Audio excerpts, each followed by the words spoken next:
Hi Penguins, I hope you're all doing well and enjoyed writing your diary entries yesterday. Now today it's time for chapter 4, Bertie and the Lion. One morning, a week or so later, Bertie was woken by a chorus of urgent neighing. He jumped out of his bed and ran to the window. A herd of zebras was scattering away from the waterhole, chased by a couple of hyenas. Then he saw more hyenas, 3 of them, standing stock still, noses pointing, eyes fixed on the waterhole. It was only now that Bertie saw the lion cub, but this wasn't white at all. He was covered in mud, with his back to the waterhole, and he was waving a pathetic paw at the hyenas who were beginning to circle. The lion cub had nowhere to run to, and the hyenas were sliding ever closer. Bertie was downstairs in a flash, leaping off the veranda and racing barefoot across the compound, shouting at the top of his voice. He threw open the gate and charged down the hill towards the waterhole, yelling and screaming and waving his arms like a wild thing. Startled at his sudden intrusion, the hyenas turned tail and ran, but not far. Once within range, Bertie hurled a broadside of pebbles at them, and they ran off again, but again not far. Then he was at the waterhole, and between the lion cub and the hyenas, shouting at them to go away. They didn't. They stood and watched, uncertain, for a while. Then they began to circle again, closer, closer. That was when the shot rang out. The hyenas bolted into the long grass and were gone. When Bertie turned around, he saw his mother, in her nightgown, rifle in hand, running towards him down the hill. It's a beautiful picture of what was going on. He had never seen her run before. Between them they gathered up the mud-matted cub and brought him home. He was too weak to struggle, though he tried. As soon as they'd given him some warm milk, they dunked him in the bath to wash him. As the first of the mud came off, Bertie saw he was all white underneath. "You see," he cried triumphantly. "He is white. He is. I told you, didn't I? He's my white lion."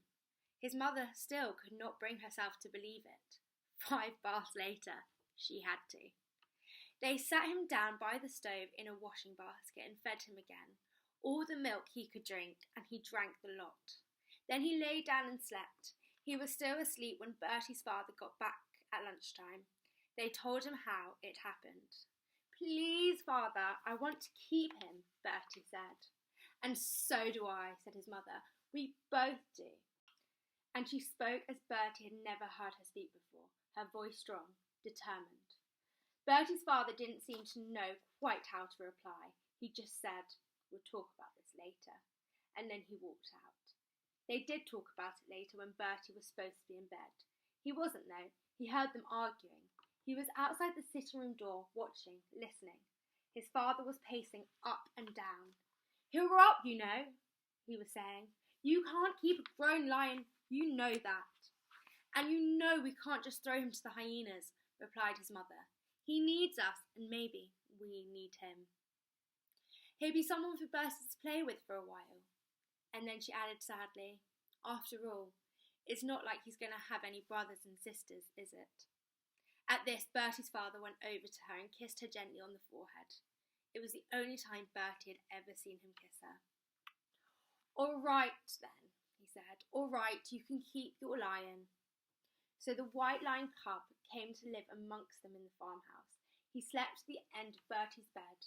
Wherever Bertie went, the lion cub went too, even to the bathroom, where he'd watch Bertie have his bath and lick his legs dry afterwards.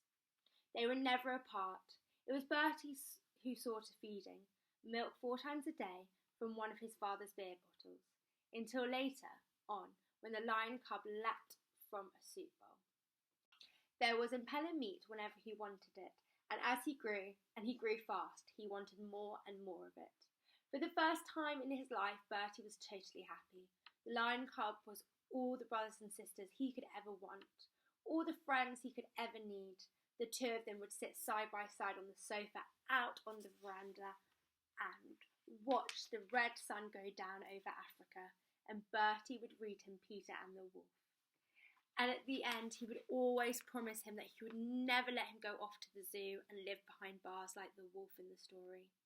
And the lion cub would look up at Bertie with his trusting amber eyes. "Why don't you give him a name?" his mother asked one day. "Because he doesn't need one," replied Bertie. "He's a lion, not a person. Lions don't need names." Bertie's mother, always wonderfully patient with the lion, no matter how much mess he made, how many cushions he pounced on and ripped apart, no matter how much crockery he smashed, none of it seemed to upset her, and strangely, she was hardly ever ill these days.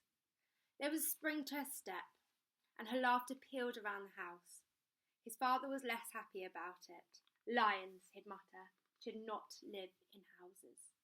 You should keep him outside in the compound." But they never did. For both mother and son, the lion had brought new life to their days. Life and laughter.